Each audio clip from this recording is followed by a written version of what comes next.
right, welcome everybody to another show. Today I'm joined by Daniel M. Kimmel, an American film critic, playwright, and Hugo nominated author. He received the Cable Center Award for Best Book of the Year for his history about Fox, and it's called The Fourth Network: How Fox Broke the Rules and Reinvented Television. I actually just put that in my Kindle last night. His collection of essays titled Jar Binks Must Die. I agree with that, actually. It was nominated, that was the Hugo nomination in the category of Best Related Work.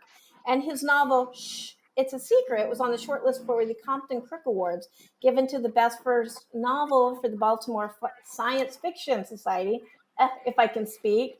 And he is the 2018 recipient of the Skylark. So you have too many awards here, Daniel. Skylark Award, given by the New England Science Fiction Association. But today we are talking a lot, not only, but a lot about his new film criticism parody, Can Your Heart Stand the Shocking Facts? So I'm really excited to talk about that. Like, the first thing I want to ask is, what's with that title? Because I'm just reading a part of the title. Well, have you ever seen Plan 9 from Outer Space? Yes, I think so. Because the amazing Criswell, the mentalist who is the narrator for the film, he has this scenery-chewing dramatic speech at the beginning where he's talking about, space vampires, and he says, "Can your heart stand the shocking facts?" So that's right out of the film. Oh, that's awesome. Well, tell me where did the I have to tell idea you, for this come from? I'll tell you the story because I had so much fun doing this. Uh, I've been basically my writing has been film criticism and humorous fiction. And what happened was a guy named Mike Ventrella, who is a friend and colleague, he's also an author, suggested to our mutual publisher that the Plan 9 from Outer Space screenplay. Plan 9, for those who don't know the movie, is considered the worst film of all time. Uh, the movie's in public domain. And he said, why don't you publish the script and you can have Dan annotate it? And he meant it as a serious thing. And then he found out somebody had actually done that. And but the idea had already been communicated to me. And I said to Ian, my publisher, I said, let me try something else. Let me try this as a parody. And I had to watch the film several times and correct the script so that it actually reflects what's on screen. But then I started annotating it with just like all sorts of zaniness and nonsense, and beyond that, making fun of the sort of pompous film criticism that I detest. Because in fact, he just passed away recently. Donald Spoto was a film historian, among other things, and he wrote a book that was very much influenced me called The Art of Alfred Hitchcock. And I remembered at the end of the book, he said, if I make you want to go back and watch the movies, then I did my job. And that has been my philosophy as a film critic, that film criticism is not about me, it's about the movies. And I want to get people thinking about the movies. And so, especially with my criticism, like when Jar Binks Must Die, which is a collection of essays on science fiction movies, the reviews I loved where people said, "Oh, I really enjoyed this, but Dan is wrong about this movie." And I said, "That's okay. I'm not trying to convince you. I'm trying to have a discussion." So with this, I created this pompous character, Dr. Brentwood Masterling, who has, I'm waiting for somebody to realize the degrees he has. MFA, Master of Fine Arts, PhD, of course, and DVM, Doctor of Veterinary Medicine. So he has all these degrees and he's full of himself. And all he does is, refer to his own writings. And, in the end, it comes back not to the movie, but to him. And I've read criticism like that, and I can't stand it. So I was having fun making fun of it. That's excellent. That is excellent. This just came out like March 15th, I think, right? Yeah, it's just we had a little pre-publication release at Boscone, a science fiction convention in Boston last month, but now it's now officially published. Awesome, awesome. What has the reception been like so far? I mean, a lot of hilarity. Like, what's the responses you're getting on it? Like from your publisher too. Yeah, well, I'd love I'd love to get some reviews on this one, but for the most part, the people who've read it, it makes them laugh because they get the joke.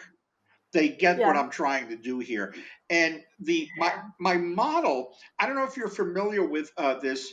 Uh, he's a writer and satirist, mostly I would say like in the 60s and 70s, named Richard Armour, who did a lot Hmm. of historical and literary parodies, where he would do these texts on like twisted tales from Shakespeare, where he would analyze Shakespeare's plays, but it was all for laughs. But it was also you had to be knowledgeable enough to get the jokes. Yeah. One of the line that I love quoting of his was for what was it? I think it was called the Classics Reclassified on the great classics of literature. He dedicated it to the require reading list, better than artificial respiration for keeping dead authors alive. So that was one of my inspirations for this of just uh, like I said, that you had to be in on the joke. Like for example, I'll just uh, give one line here. Like I have, of course, the book has a foreword, by another fictitious character, and the person who writes it goes, why Ed Wood, the director of Plan 9, why Wood has been neglected is a mystery. Lesser filmmakers like Carl Theodore Dreyer, Pier Paolo Pasolini, and Michael Benjamin Bay have caused the felling of forests, and as academics wrote detailed analyses of their oeuvres. Notice I may have mangled the French, but the pomposity is there. Anyway, perhaps it was because earlier film scholars could not be bothered to learn that Wood's middle name was Davis that led them to dismiss him as unworthy of serious discussion. So in other words, getting so caught up with, oh yeah, there were all these directors with middle names. He doesn't have one, therefore he's not serious. That's so funny. So, Well, I have not gotten to read this yet. I have heard a rumor about 5 minutes ago that the PDF ebook may be available at some point. I would love to get that, as well as pass it on to our reviewer over at Space and Time. yes, it's the Yeah, the ebook is going to be in PDF form because this has footnotes and photographs, and it just doesn't lend itself to the normal ebook form. But Hmm. my publisher just announced that it's going to be available. So yeah, I should mention the publisher's name because you can go to the website and order it. It's Fantastic Books, and the website is fantasticbooks.biz, B-I-Z. Okay. I will add that to the description. There is a link to the book on Amazon, but we would rather support the publisher directly if we can. So I will change that link after this show. So Well, anybody watching this afterwards will get the well, updated link. you can have both. What happens if you go to the publisher, you can order the ebook from him, but if you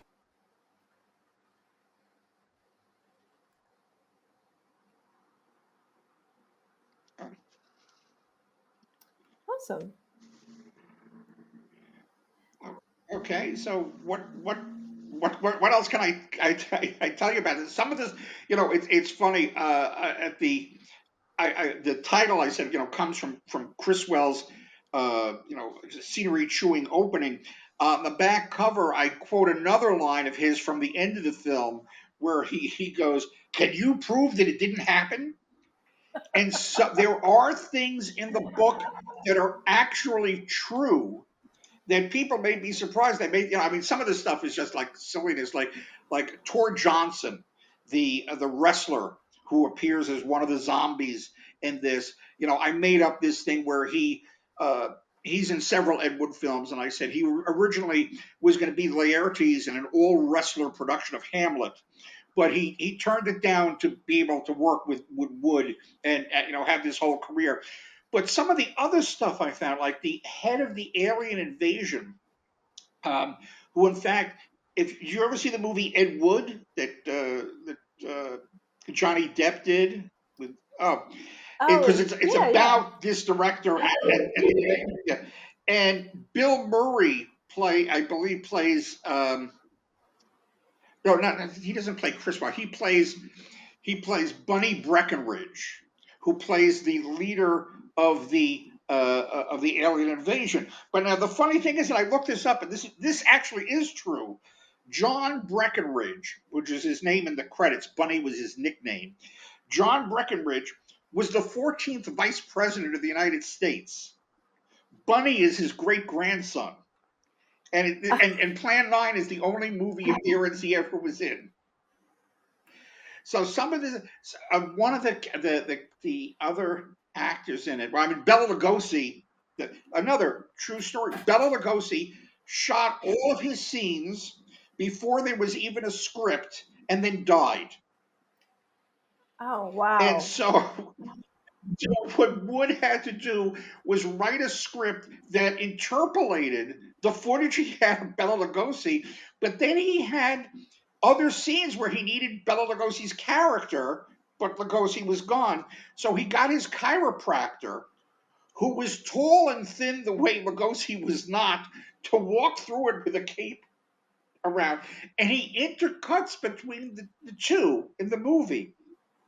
So, that's true. And Lyle Talbot, who appears in a couple of scenes as this general, was actually this actor whose career went back to the silent era. And fans of 1950s television will know him as the neighbor on Ozzie and Harriet. Oh, wow. This stuff I can't make up. That's So why yeah, it's so so awesome. this, You have all this incredible knowledge. So part of the fun is guessing which of the things that I throw out here is true and which is made up, because like I said, there's a lot of silliness. What I like to tell people about my fiction, and I include this in my fiction, if I made you laugh, then I did my job. That's awesome. That's what I like to hear. Like I laughed out loud. I couldn't believe how funny it was. Oh, great. Yeah, That's what I want to hear.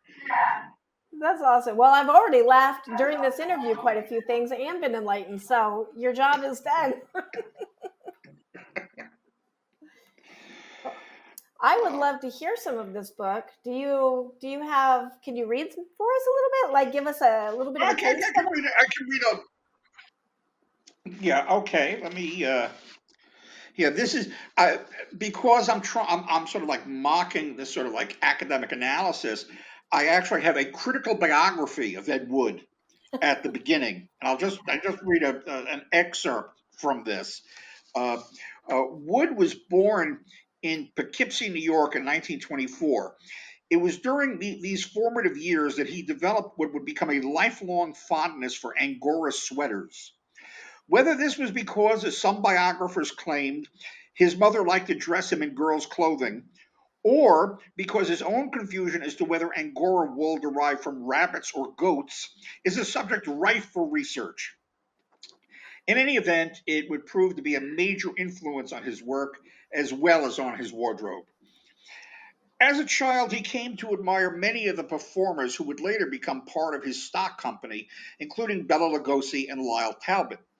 The 1936 Trapped by Television, starring Talbot and Mary Astor, was often cited as a major influence on the future filmmaker, primarily because no one else could recall ever having seen it. That same year, Lugosi had a memorable turn in Postal Inspector, and upon its release, 12-year-old Wood told his classmates, "Someday he'll star in my movie." The bombing of Pearl Harbor inspired Wood to enlist in the Marines, especially after he learned that Japanese Emperor Hirohito preferred flannel to Angora. Wood served from 1942 to 1946, rising to the rank of corporal, which he claimed gave him the option to select what underwear he would wear in combat. Uh, what I don't mention here, but I do mention in the book, Wood was dabbled in transvestism, and in fact, one of his first movies was Glenn or Glenda that he directed and starred in. Oh, wow. Without telling his girlfriend at the time, who starred opposite him, that in fact he'd like to dress up in women's clothing. So Oh, that was wow. that's true. Anyway, having mastered two genres, Wood set his sights on the horror film with Bride of the Monster. Bela Lugosi and Dolores Fuller were joined by two new additions, Paul Marco and Tor Johnson. Johnson had passed up a chance to appear as Laertes in an all-wrestler stage production of Hamlet to tackle the even more complex role of Lobo, mute servant of mad scientist Dr. Vornoff, played by Lugosi. Johnson's subtle performance as the deadly giant is worth watching for the way it presages his career-capping turn as Inspector Clay in Plan 9. Oh, very cool. That is so. What is true out of that, and what is not? Well, those actors actually were members of the cast, and in fact, what I do is I compare Ed Wood to other directors who had their own stock company of actors who appeared in a lot of their films, like John Wood or Preston Sturges. You ordinarily would not refer to those directors in the same breath as Ed Wood. So so that act, so that is true. And the thing with the Angora, this was a lifelong thing with him. In fact, sadly, after his movie career petered out in the '60s, he was reduced to writing scripts for others and writing. I've never seen them, so I don't know if it was soft core or not, but porno novels, Oh, often having to do with transvestism, which is oh, something that he was interesting. just obsessed with. Yeah, that's interesting. And at that time, that was pretty extreme, like in that era. Yeah, and one of the things that I try to do is like, yes, it's a funny side of him, but I don't make fun of that. That in fact, I'm saying that he was in some ways he was quite advanced for the Hmm. time for dealing with issues like that in movies. But of Yeah, course, being advanced and wanting to deal with the subject and having the talent to pull it off are two different things. yeah, yeah. That's pretty fantastic, though. I mean, all of that. So when is this ebook going to be available? Because now, like, I need to read on. It's I believe it now. I believe he set it up that you can just go to the website and get Okay, it. okay. That is where I will be heading right after this So show. so uh, so actually, it's funny that during the last 3 years during the pandemic, um, my fictional writing has sort of dwindled a bit because just the way I work, it was not conducive to writing. So this was great for me. This I did this at a tear, but I actually had another novel come out about a year ago that I at least should mention. That my only novel that's co-authored, and it's called Banned in Boston. Okay. And it's also the only fiction I've done that's not genre. It's humorous, but it's not science fiction, horror, fantasy. What happened was back in the '80s, I co-wrote a script called Band in Boston with a friend, and we got in touch with each other through Facebook a year or two ago, and she told me she had found the script and she would like to turn it into a novel, which she did and then sent it to me for me to do my changes, corrections, whatever. And she has her own imprint, her own little self-publishing imprint, so it's available through Amazon. The premise of the story is an anti-pornography group in Boston is facing bankruptcy, and they find every time they protest against a dirty movie, it makes a lot of money. So they're going to finance their own dirty movie, protest against it, and then they'll make the money. Oh, wow. So I actually have that linked in the interview that we have of you today. If you guys want to go see that, if you want to go find that. Yeah, and I know. I'm sure Debbie will be pleased that I got the plug in for that. Um, and let's see the other. Well, I've written 3 novels on my own, and the one you asked was the most recent one, the father of the Bride of Frankenstein. Yeah. And yeah, and that was when I came up with the mashup of the title. I said, that's just too good to throw away. I got to do something with this. Yeah. So so I ended up first writing a short story and then turning it into a novel. And my my my mother is so pleased. My mother is going to turn 90 next month, and she's been very supportive of my writing career. But I was a lawyer first, briefly, but I did pass the bar and practice for a while, and then I became a movie critic, and she was a little concerned about that. And then one night she's watching Entertainment Tonight, and there's Lennon Moulton doing a review, and she goes, I bet you Mrs. Moulton, his mother, is proud of Leonard. So that's when she decided it was okay for me to be a movie critic. So Oh, a that's few years ago, I funny. actually got to meet Leonard Moulton and thank him for making it okay for me to be a film critic.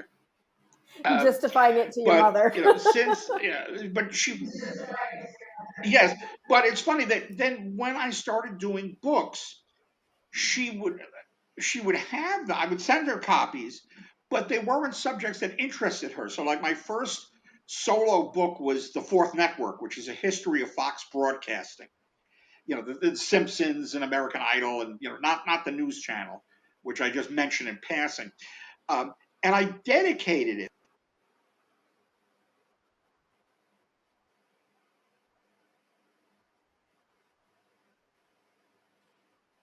mother and father, and I mentioned their names, who encouraged me to read and write, but let me watch television, which I thought was appropriate for a book that was a history of television.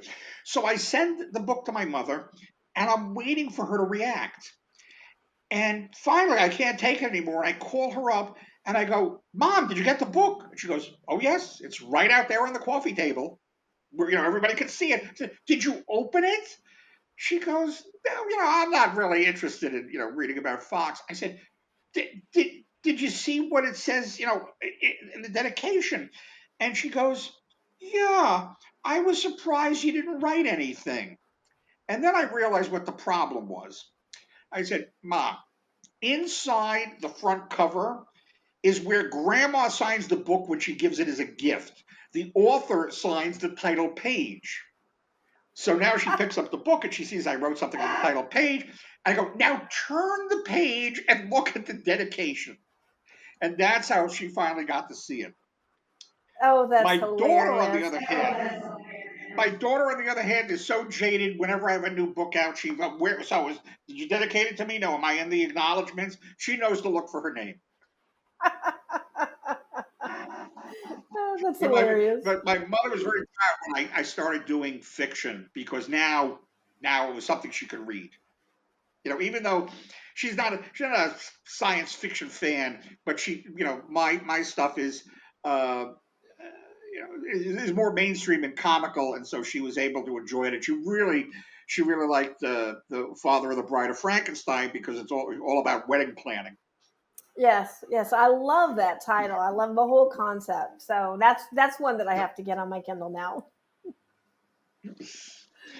Yeah, I would. That was what I actually you know, I wanted to make sure that I dealt with the reanimation of corpses, and what that issue was, and make that part of the story. I wanted it to be a science fiction novel, but I also wanted to get into the wedding planning. And I'm divorced, but I remembered when we had planned our wedding, and I printed out a checklist. They had you must know these long lists of 6 months out, order the invitations. 5 months out, contact the florist. And I went through that looking for ideas of what to write about. Oh, that's so funny. So where does it take place? Like, I mean, tell me about the actual story a little bit more.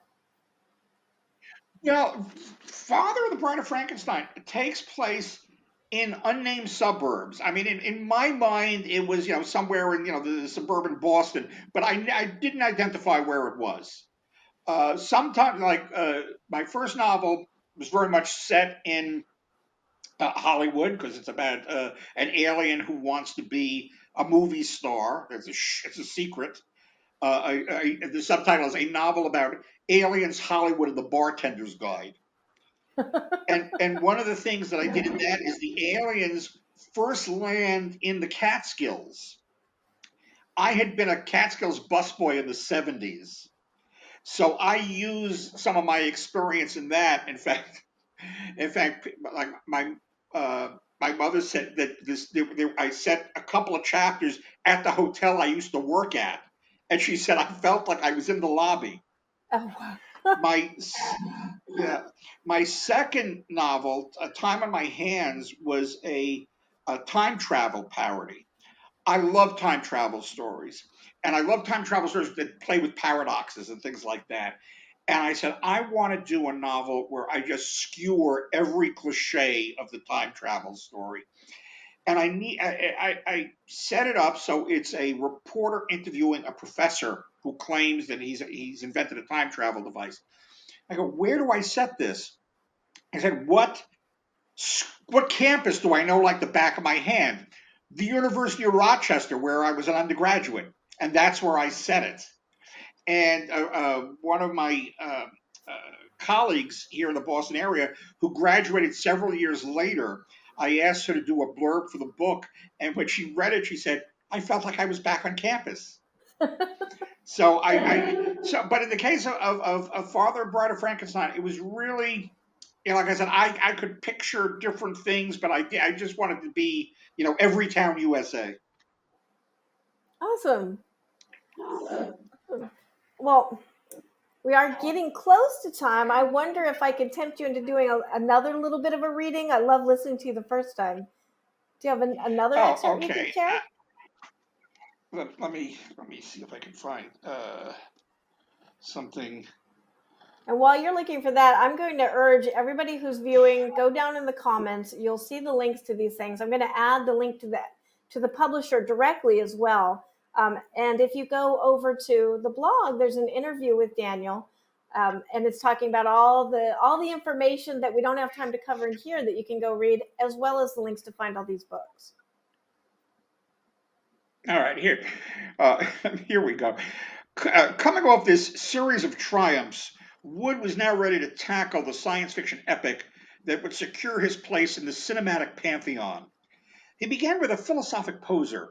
If space aliens arrived and wanted to communicate with Earth, how would they do it? After coming up with various solutions, he decided humanity would need to be provided some example of science that was so far advanced from ours that it would have to be from another planet. Thus, he hit upon the notion of reanimating corpses. To play the corpses, Wood called up three of the most distinguished thespians at his disposal, starting with Lugosi, who had conveniently filmed all his scenes before Wood had written the script. He would be joined by Tor Johnson and Mela Nurmi, beloved by her fans under her stage name of Vampira.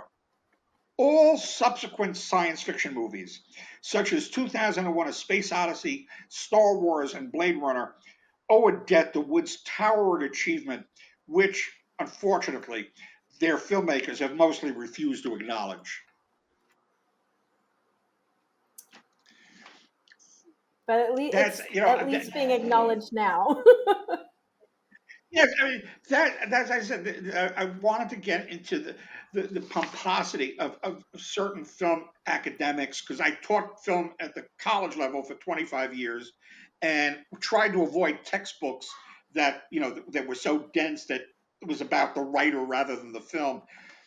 I'm not going to embarrass this person by name, but there was a guy who wrote a book on Hitchcock that he is so misguided that he actually makes the argument that like a movie like Shadow of a Doubt is Hitchcock fighting with the main character for control of the camera.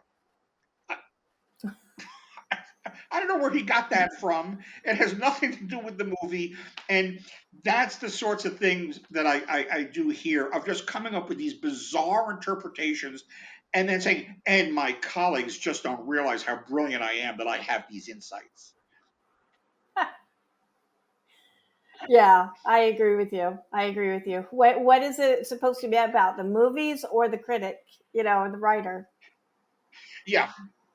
Anyway, we should show the cover because it's a great cover. I love that cover. That is Yeah. actually going to be a full page ad in the next issue of Space and Time because Yeah. this book is so important. You're so important, and that cover is amazing. Well, thank you for having me. Oh, This was easy enough to do, and happy to come back it's sometime if a you want to talk pleasure. about film Mhm. criticism in general of the movies.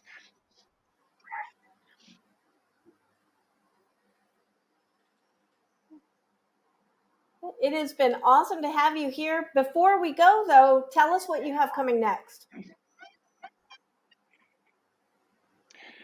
Uh, not quite sure what the next book project could be. Yeah, I've now, in fact, what I was thinking was I've been writing for Space and Time for over 10 years now. You did an interview with me in print when it was 10 years. And I realized I may have enough material that I've written for you over the years that I may have a sequel to Jar Binks Must Die.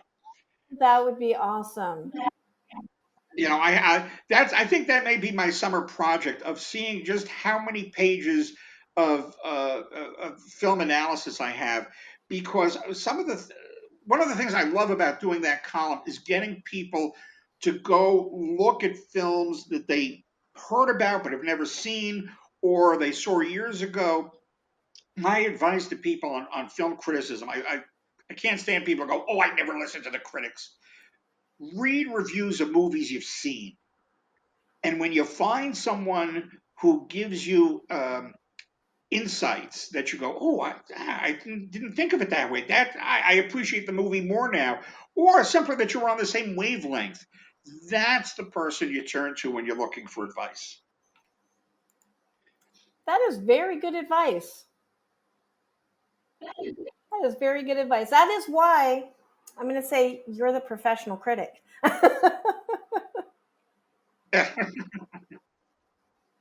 Well, thank you so much for being on here. Good luck with your book. I'm going to get a copy to the reviewer over at Thank Space you. and Time. And I'm going to be getting a copy myself to read because I'm very excited. Link in the description.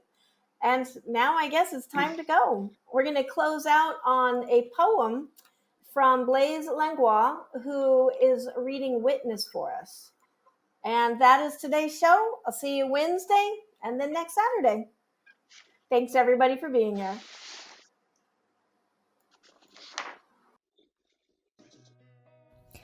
If these walls, dressed in faded daffodils, could speak, they would recollect a time when crimson rain fed their field, when the wind ached of loss, and the warmth of the sun lay buried deep within the loamy earth. Their yellow faces would echo back in anguish, which fell silent upon the stagnant tableau of summer ripe in its time. Whispers, petal soft, would speak a name so deftly that it would slip between the floorboards, where it would remain untouched, swallowed by dust and time.